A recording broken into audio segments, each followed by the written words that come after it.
ጽናቴ ተደሰተች። ኪራ ቀለበት አደረገላት፣ ትልቅ ሰርፕራይዝ አደረጋት። ነገር ግን የኪራ አባት ይህም ማድረግ የለብህም በሽማግሌ ተጠይቆ በስነ ስርዓት ነው መሆን ያለበት ብሎ አለው። የኪራ እናት መጣች። ነገር ግን ጽናቴ እቅፍ አድርጎ ሲስማት እንደምትሞት ታውቆ ነው እንዴ? ወይ አልነገርንህ? ይቅር በለኝ ኪራዬ፣ እባክህን ይቅር በለኝ። እኔ በእኔ ቂም እንዳትይዝ አባትህ እንዳልነግርህ ስለነገሩኝ ነው እያለች በውስጧ አይናቸውን እያየች በጣም ቆዘመች። ሰላም ሰላም የቻናል ቤተሰቦች እንዴት ናችሁ? ሰላማችሁ ብዝት ብዝት ይበል። ሰብስክራይብ ስለምታደርጉኝ ፈጣሪ በያላችሁበት ሰላማችሁ ብዝት ይበል። አመሰግናለሁ። እንግዲህ ጽናቴ የኪራንና እናቱን በጣም እቅፍ አድርጎ ሲስማት እንደውም አባቱ ፍጥጥ ብሎ እያየ ጽናቴ ደግሞ እሱን እያየች አይን እያየች እባክህን ይቅር በለኝ እኔ ልነግርህ አስብ ነበር፣ ነገር ግን እኔ እንዳልናገር አባትህ አዘውኝ ነው። እናትህ እንደምትሞት ስትሰማ ምን እንደሚሰማህ ባላቅም ያው እየተሰማህ ነው መሰለኝ፣ አላቅም። እናትህን በጣም አጥብቀህ ማቀፍ ጀምረሃል እያለች ከራሷ ጋር መነጋገር ጀመረች። ጽናቴ እንግዲህ የኪራ እናት የካንሰር ህመምተኛና በጣም ከፍተኛ 4ኛ ህመም ላይ እንዳሉ እና በቅርቡ እንደሚሞቱ አባቷ የኪራ አባት ነግሯታል። እሷ ግን ይሄንን ነገር መናገር ሲገባት የኪራም አባት በፍጹም እንዳትናገሪ፣ ይሄንም ለሱ መናገር አያስፈልግም፣ መናገር የለብሽም ብለው አሏት። ጽናትም ጓደኞቿ ምሩ ሁሉም እንድትነግሪውና ይሄ ነገር ሲሰማ አምናቱ አንድ ነገር ብትሆን በኋላ ይቅር ላይልሽ ይችላል ብለዋላት። እንግዲህ የኪራ እናት ወደ ኪራ ቤት መታለች ማለት ነው። ኪራ በጣም እቅፍ አድርጎ የሳማት ነበረ። ጽናቴ ደግሞ ፍጥጥ ብላ እያየቻቸው ነበር። ያለውን ነገር እውነቱን የኪራ አባት ጽናትና ኪራ ፍቅረኛ እንደሆኑና በጣም እንደሚፋቀሩ እንደሚዋደዱ ወደፊትም እንደሚጋቡ ነገራት። እሷም እሷን እኮ ጽናቴን እኮ እኔ በጣም ነው መወዳት፣ እሱ እንደዚህ አያስብም ብዬ ነው እንጂ ምናልባት የለመንኩ ፈጣሪ ደርሶልኝ ይሆናል። ቅልብና ስነ ስርዓት ያላት ጨዋ ሴት ናት። ለሱ የምትገባ ሴት ባትሆንም ነገር ግን በመልካም ስነ ምግባሯ በመልካም አንደበቷ ለሱ እንዲገባ ፈጣሪ አድርጎ ሰጥቶታል። በኢኮኖሚ ሳይሆን ልጄ በጣም ከባድ አመድ አለበት፣ ቶሎ የመቆጣት ብዙ ነገር አለበት። ነገር ግን ፈጣሪ ያንን ሳያይ ይችን አበባ የሆነች ሴት ልጅ ሰጠኝ፣ ለሱ ሚስት እንድትሆን አደረገልኝ ብላ ፈጣሪዋን አመስግና የኪራ እናት ኪራ መጣ። ኪራና ጽናቴ እንዲሁም የኪራ አባት እንግዲህ ኪራ እናቱን በጣም እቅፍ ሲያደርጋት ፍጥጥ ብሎ መመልከት ጀመረ። ምናልባት ጽናት ነግራው ይሆን እንደ ቃሏን አጥፋ እናቱ እንደሚያማትና በጣም ከፍተኛ ህመም ውስጥ እንዳለች አውቃ ይሆን እንዴ እያለ በጣም ስጋት ላይ ሆነ ማለት ነው። እንግዲህ ምሩዬ የምሩ አማት መውለድ አለብሽ፣ የማትወልጅ ከሆነ ከልጄ ገለል በይልኝ እያሏት ነው ማለት ነው። እሷ ግን የልብ ታማሚ ስለሆነች መውለድ እንደማትችልና የራሷን ህይወት ኑር እያለችው ነበር። ነገር ግን እንዴት እንደዚህ ትያለሽ ናሆሚ፣ እንዴት እንደዚህ ትያለሽ? በጭራሽ እንደዚህ ታስቢያለሽ ብዬ ገምቼ አላውቅም ነበር ብሎ ተበሳይቶ ከቤት ወጣ። እባክህን ይቅር በለኝ፣ እናትህ እኮ የልጅ ለማየት በጣም ጓጉተዋል።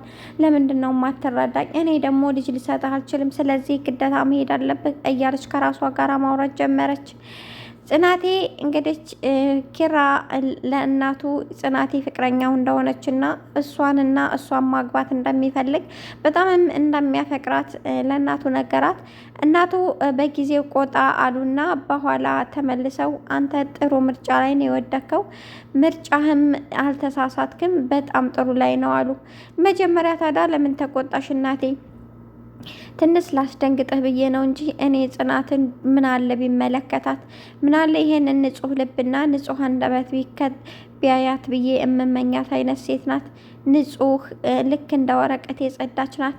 ስለዚህ ላንተ በጣም እድለኛ ነኝ፣ እኔ በጣም ደስ ብሎኛል ብላ ለኪራ ነገረችው።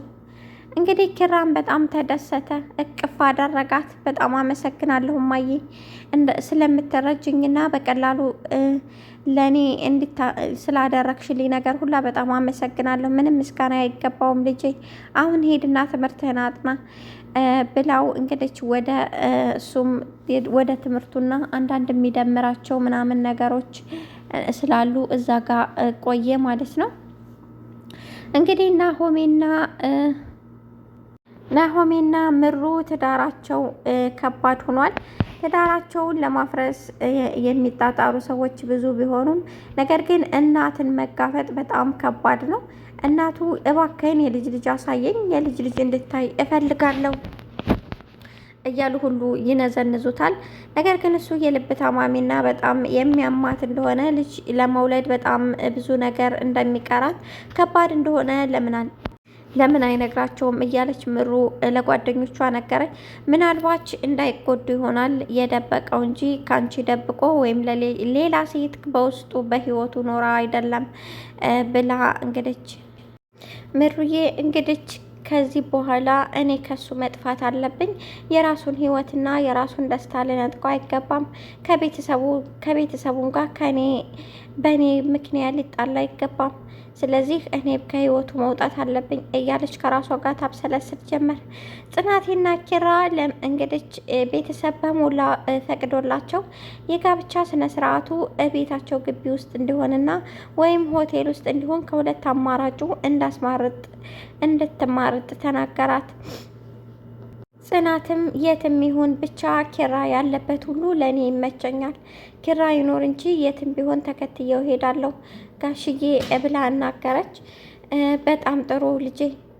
እንግዲህ እንደምታውቂው እኔ ልጄ አንድ ፍሬ ነው። ስለዚህ ጥበቃም ሆነ እንክብካቤ ያስፈልገዋል። ከጎኑ ልትለዩ አይገባም። በችግሩም፣ በሀዘኑም፣ በደስታውም በሁሉም ነገር ከጎኑ ልትሆኝ ይገባል ብለው እንግዲህ አስፈራርተው ነገሯት። ምግብም በሰዓቱ የስኳርና ሌሎች ህመሞች ተጓዳኝ እንዳይመጣበት በሰዓቱ ምግብም እንድትሰጩና ምግቡን እንዲመገብ በትህትና አስረዷት። እሷም በጣም ደስተኛ ነኝ፣ ምንም ችግር የለውም፣ ምግቡንም በወቅቱ እንዲሁም ሕክምናውን በስነ ስርዓት እያካሄድኩና እየመረመርኩ ነው ብላ ተናገረች ማለት ነው።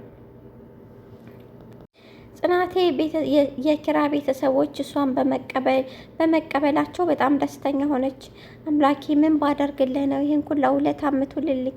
መጨረሻዬን አሳምርልኝ እያለች ፈጣሪዋን ማመስገንና ባለችበት ደስተኛ እንደሆነች ፈጣሪዋን ታመሰግንች እንጀምራለች። ቤተ ክርስቲያንም መሄድ መጠጥ የሚባልም አቆማለች። ይህን ይመስላል።